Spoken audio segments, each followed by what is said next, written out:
I never thought I would dread going to my own basement, but that was before that night. Before the knocking began. It was a normal Tuesday evening when I decided to head down there to grab my old guitar. I hadn't played in years, and the thought of strumming out a few tunes felt comforting. Little did I know that what awaited me in that dimly lit space would haunt me long after I closed the door behind me. The stairs creaked beneath my weight, a familiar sound that had always felt oddly comforting. As I reached the bottom, the cold, musty air hit me like a wall, and I switched on the single light bulb hanging from the ceiling. The basement was a mess, filled with old boxes and forgotten memories. I could barely make out the faint outlines of shelves stacked with books, tools, and furniture covered in sheets. It was like stepping into a time capsule of my life.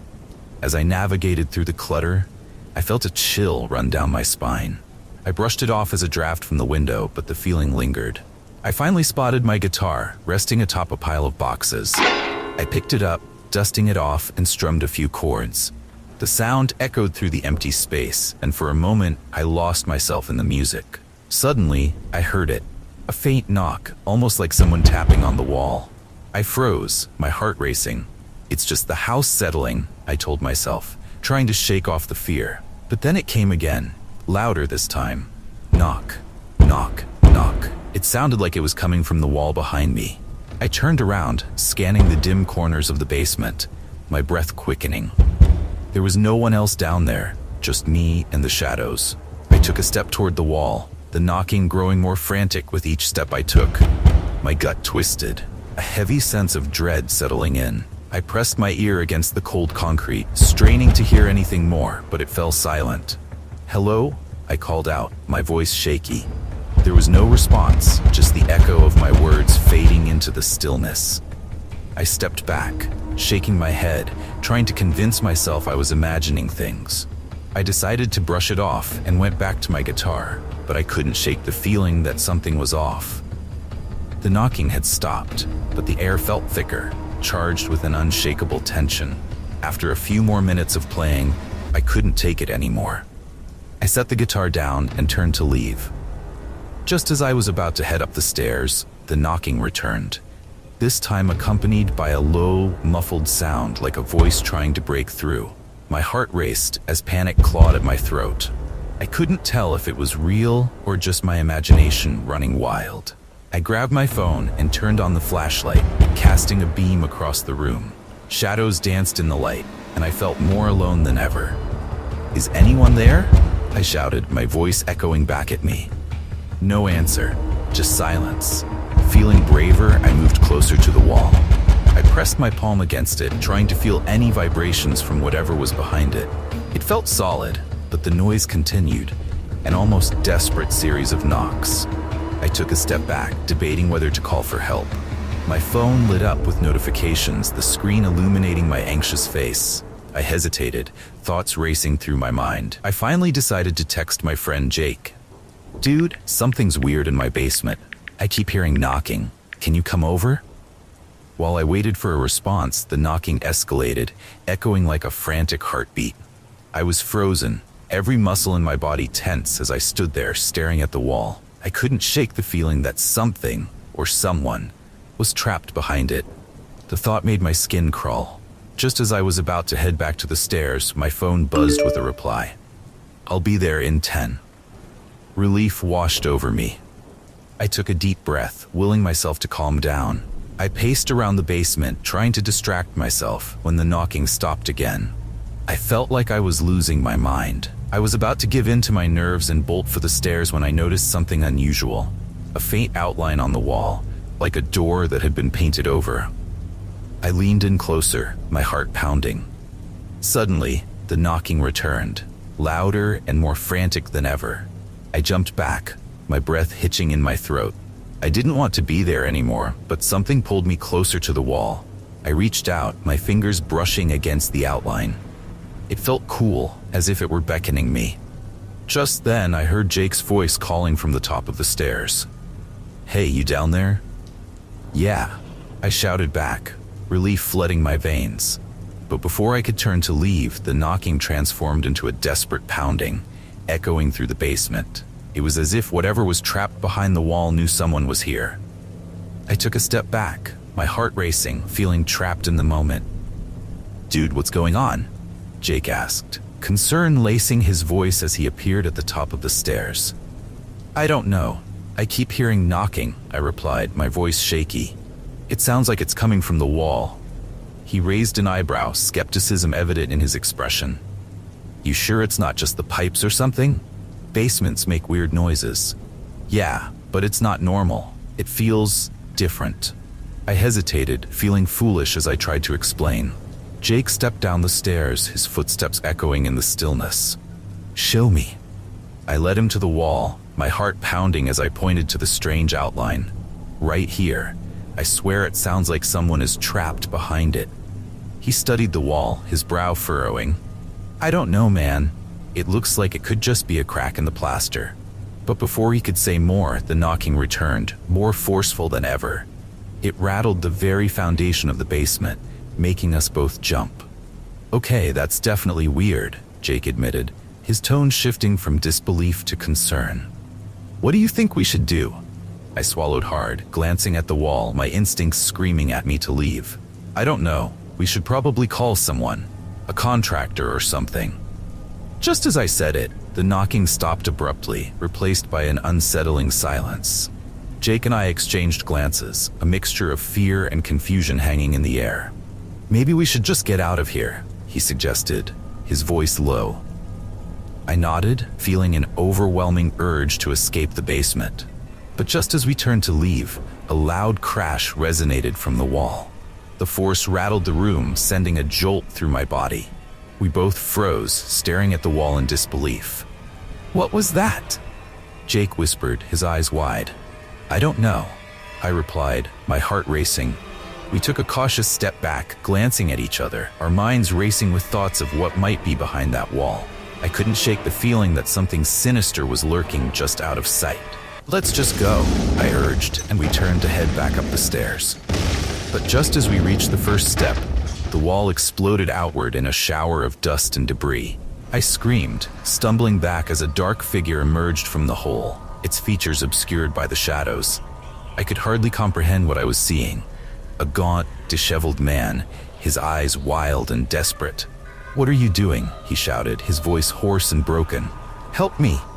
Panic coursed through me, my instincts screaming to run. Jake and I bolted for the stairs, adrenaline pumping through our veins as we scrambled up, the echo of the man's pleas ringing in our ears. We burst through the basement door and slammed it shut, locking it behind us. Breathless, we leaned against the door, trying to process what had just happened. "Who was that?" Jake gasped, his face pale. "I have no idea," I replied, trembling. "I didn't even know he was down there." We stood in silence, the weight of what we had just witnessed crashing down around us. I felt sick to my stomach, knowing that someone had been trapped in my basement, their cries going unheard. We didn't speak of it again, but the memory lingered. Days turned into weeks, and every time I walked past that basement door, I could still hear the echo of that man's voice, begging for help. Eventually, I called in professionals to seal off the basement, a decision that felt both necessary and wrong. I couldn't shake the feeling that someone had been left behind. I moved away soon after, leaving the house and its memories behind. But every now and then, in the dead of night, I still hear knocking, echoing in the silence of my mind. And I wonder if he ever escaped or if he remains trapped in the shadows, waiting for someone to find him. That night changed everything for me. The basement, once a place of comfort, became a haunting reminder of the unknown lurking just below the surface.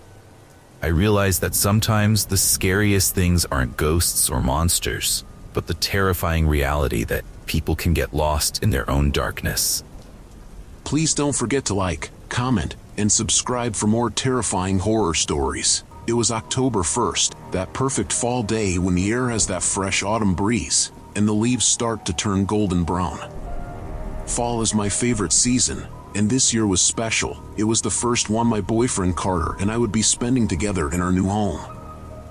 I wanted to surprise him by decorating the place with fall and Halloween-themed decorations before he got home from work.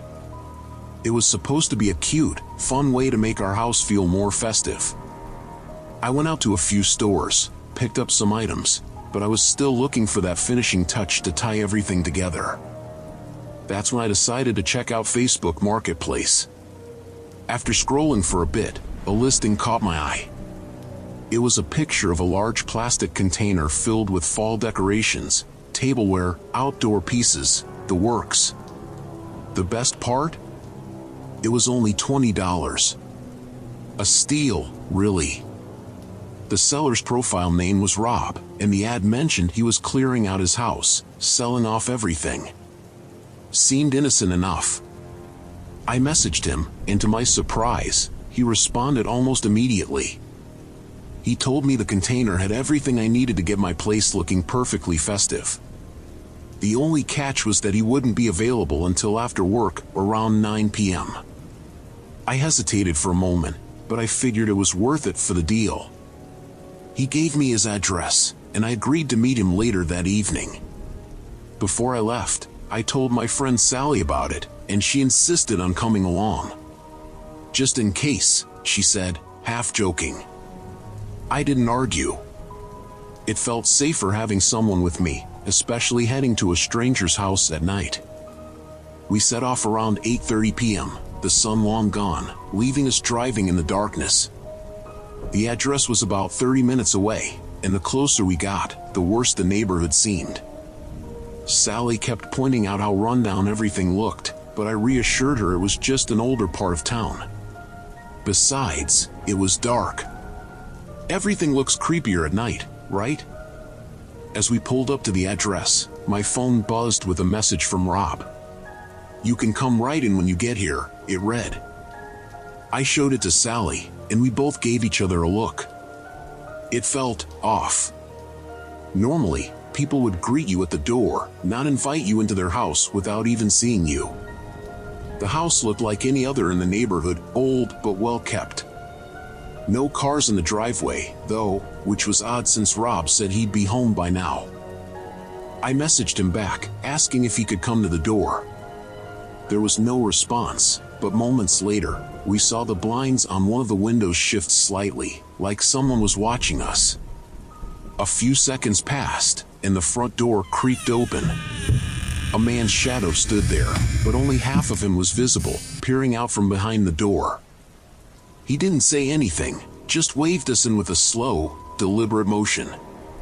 Everything in me was screaming to leave, but I didn't want to look paranoid in front of Sally. I called out, "Rob," but he didn't respond. He just stepped back into the house, disappearing from view, leaving the door open. Sally grabbed my arm and whispered, "Let's go." I was about to agree when a deep, gravelly voice called out from inside, "In here." Something about the tone sent a chill down my spine. Sally tugged on my sleeve, trying to get me to turn back, but curiosity got the better of me. I stepped inside, keeping Sally close behind me.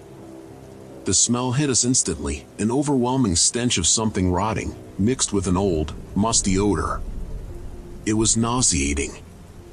I heard footsteps retreating quickly into another room, and then his voice again, deeper this time, "Come in here, it's over in the living room." We cautiously followed the voice into a dimly lit room that looked like it hadn't been touched in decades. The carpet was stained, the furniture old and covered in dust. In the center of the room was a red plastic container with a green lid. Rob, or whoever this man was, stood next to it, his eyes hidden under the brim of a baseball cap. He looked nothing like the friendly seller I had imagined. His posture was stiff, his face expressionless. "Go ahead, open it," he said in that same unsettling voice. I froze. The container didn't even match the one from the picture in the ad.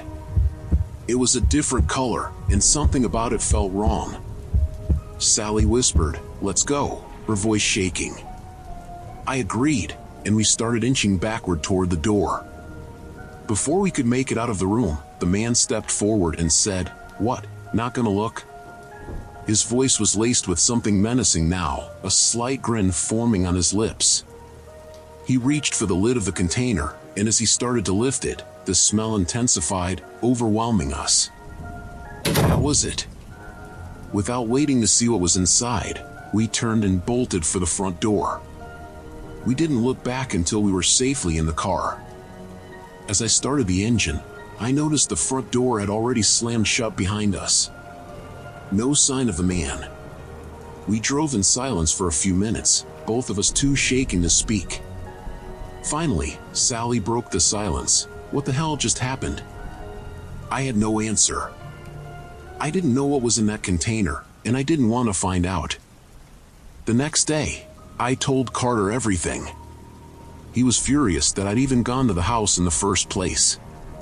After calming down, he insisted on looking up the address, and that's when things got even stranger. According to public records, the house belonged to an elderly woman who lived there alone. There was no record of anyone named Rob. I blocked the profile on Facebook and reported it, but I never heard anything about it again. From that day on, I swore off meeting strangers from the internet. Some deals just aren't worth the risk.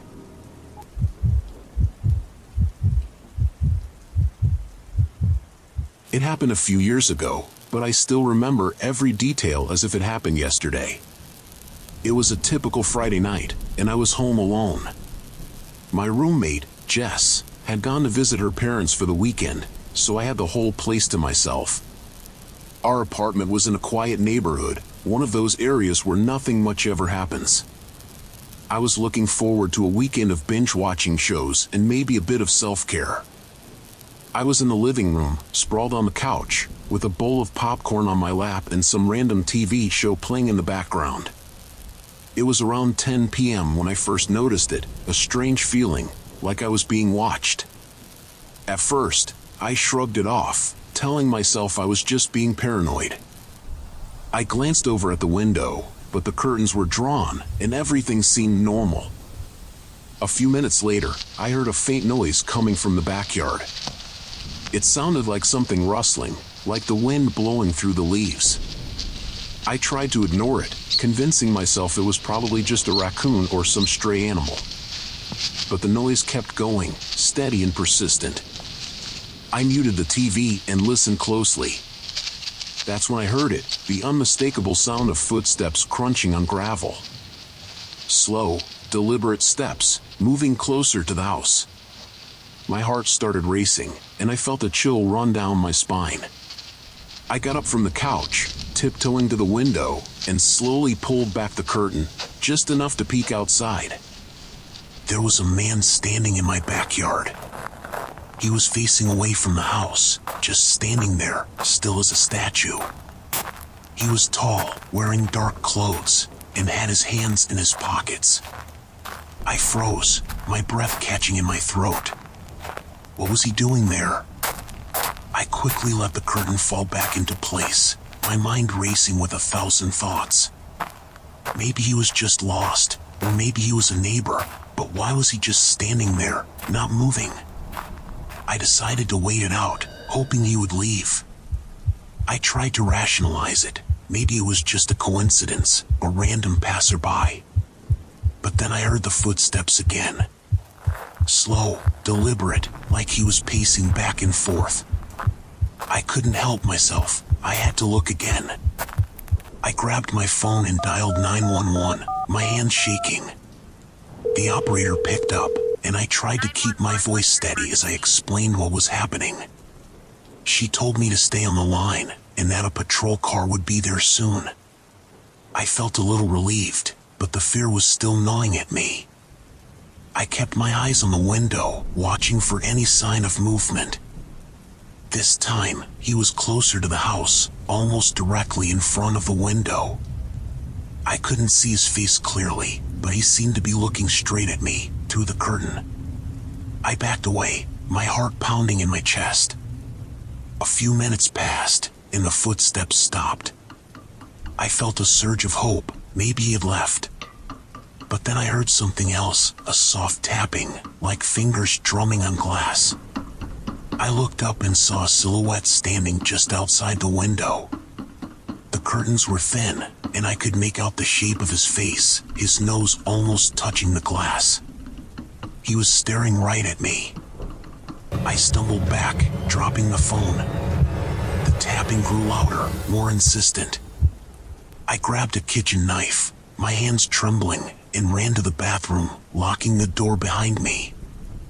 I could hear my heartbeat in my ears, the tapping echoing in my head. Then, everything went quiet. I don't know how long I stood there, gripping the knife, waiting for something to happen.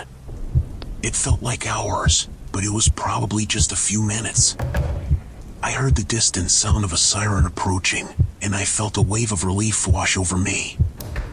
When the police arrived, they searched the yard and the surrounding area, but found no trace of the man.